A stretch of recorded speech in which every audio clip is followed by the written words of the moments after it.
Assalamualaikum warahmatullahi wabarakatuh.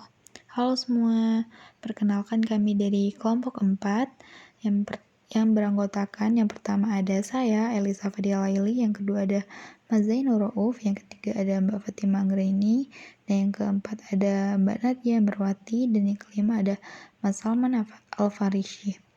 Oke, di sini kami akan membahas mengenai SPT PPH pasal 23 secara manual. Baik, terima kasih atas waktunya. Pada kesempatan kali ini saya akan menjelaskan terkait PPH pasal 23 atas hadiah. Nah, dalam ketentuan perpajakan, hadiah ini memiliki 3 perlakuan. Yang pertama yaitu pemotongan atas PPH final. Kemudian yang kedua adalah hadiah ini pemotongan atas PPH tidak final. Kemudian yang ketiga adalah hadiah pemotongan atas dikecualikan dari objek pemotongan. Nah, yang pertama yaitu hadiah pemotongan atas PPH final. Yaitu apa? Yaitu seperti hadiah undian. Kemudian yang kedua yaitu PPH tidak final. Nah, yang pertama yaitu apa? Seperti hadiah atau penghargaan perlombaan. Nah, tergantung penerimaannya nanti. Nah, kemudian penghargaan, kemudian hadiah sehubungan dengan pekerjaan, jasa, dan kegiatan. Nah, nanti outputnya pada penerima. Nah, kalau penerimanya yaitu WPDNUP, nanti condongnya pada PPH 21. Kalau penerimanya pada WPDN Badan atau BUT, nanti pada PPH 23. Kemudian kalau yang ketiga penerimanya yaitu WPLN selain BUT, maka larinya pada PPH pasal 26. Itu merupakan pemotongan PPH tidak final. Kemudian yang ketiga yaitu pemotongan dikecualikan dari objek pemotongan. Yaitu apa? Hadiah langsung dalam penjualan barang atau jasa. Dengan syarat yang pertama yaitu diberikan kepada semua pembeli atau konsumen akhir tanpa diundi. Yang kedua syaratnya yaitu hadiah itu diterima langsung oleh konsumen akhir. Seperti itu. Next. Baik. Slide selanjutnya yaitu terkait objek pajak, subjek pajak, dan saat terhutang. Nah, kita fokus pada PPH pasal 23 yaitu atas hadiah. Siapa aja objek pajaknya? Yaitu hadiah, penghargaan, bonus, dan sejenisnya. Selain dipotong pajak penghasilan sebagaimana dimaksud dalam pasal 21 ayat 1 huruf E. Nah, kemudian siapa subjek pajak ini? Yaitu wajib pajak dalam negeri badan termasuk bentuk usaha tetap atau lebih disingkat dengan BUT. Nah, kapan? Yaitu saat pajak terhutang ya. Saat terhutang yaitu pada saat akhir bulan dilakukannya pembayaran atau diserahkannya hadiah.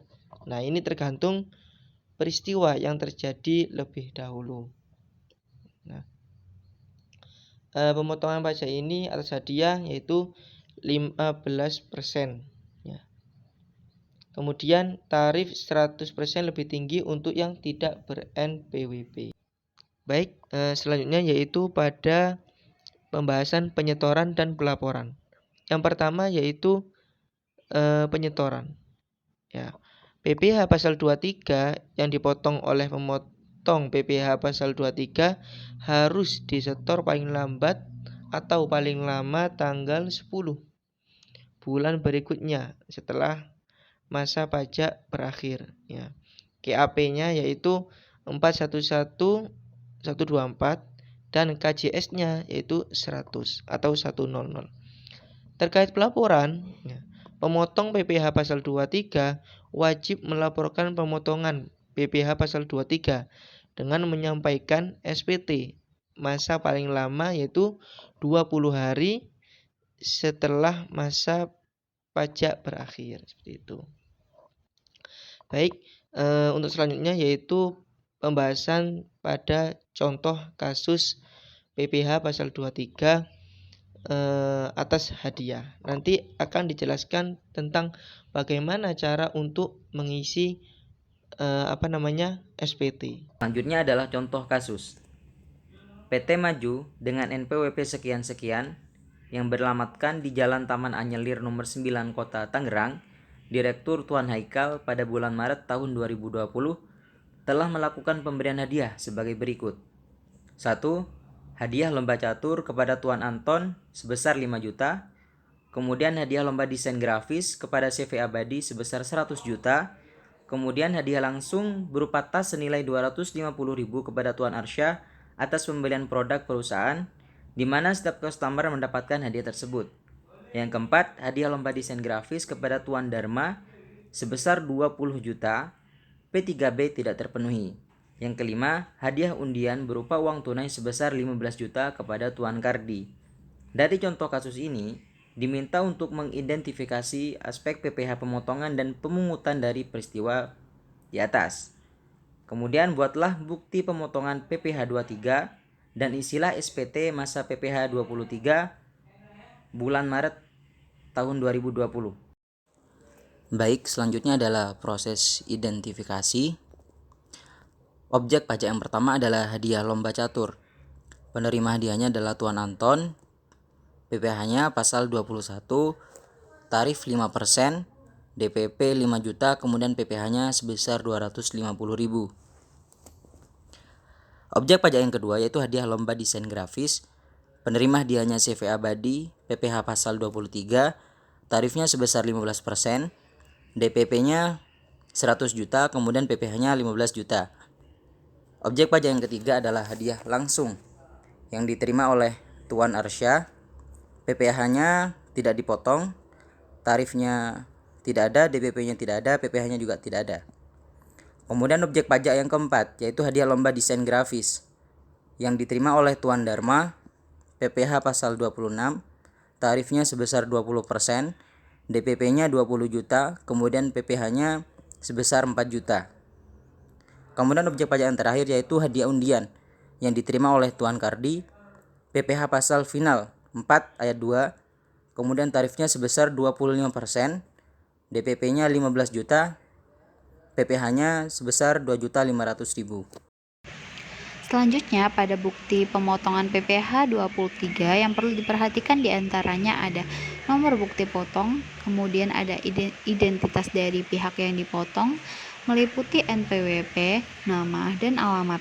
Kemudian kita masukkan penghasilan tadi ke jenis penghasilannya sesuai. Dan selanjutnya ada tanggal pemotongan pajak, identitas pemotongan pajak, serta tanda tangan, dan nama keterangan dari pemimpin perusahaan. Lanjut pada daftar bukti pengisian pemotongan SPT pasal 23. Yang pertama, pada data pengisian SPT ada masa pajak, kemudian ada data pemotongan PPh 23 yang tadi kita masukkan ke sini. Dan yang terakhir ada identitas pemotongan pajak dan direkturnya yaitu Tuan Haikal. Selanjutnya kita mengisi SPT. Ada beberapa hal yang perlu kita perhatikan, diantaranya beri tanda silang pada bagian SPT normal. Pada bagian A, identitas pemotongan pajak, kita isikan NPWP, nama, dan alamat PT Maju. Pada bagian B, objek pajak, kita isikan pemotongan yang sudah dilakukan. Dan pada bagian C, lampiran, kita isikan kelengkapan surat yang ada. Dan bagian D, pernyataan dan tanda tangan, kita isikan nama dan NPWP dari pimpinan perusahaan, yaitu Tuan Haikal, tak lupa dengan tanda tangan dan cap dari perusahaan. Sekian dari kami, mohon maaf apabila terdapat kesalahan pengucapan ataupun kekurangan dalam penyampaian materinya. Dan untuk teman-teman nih, apabila ada yang memiliki pertanyaan ataupun sanggahan, bisa dituliskan ya pada kolom komen. Dan sekian dari kami, terima kasih. Wassalamualaikum warahmatullahi wabarakatuh.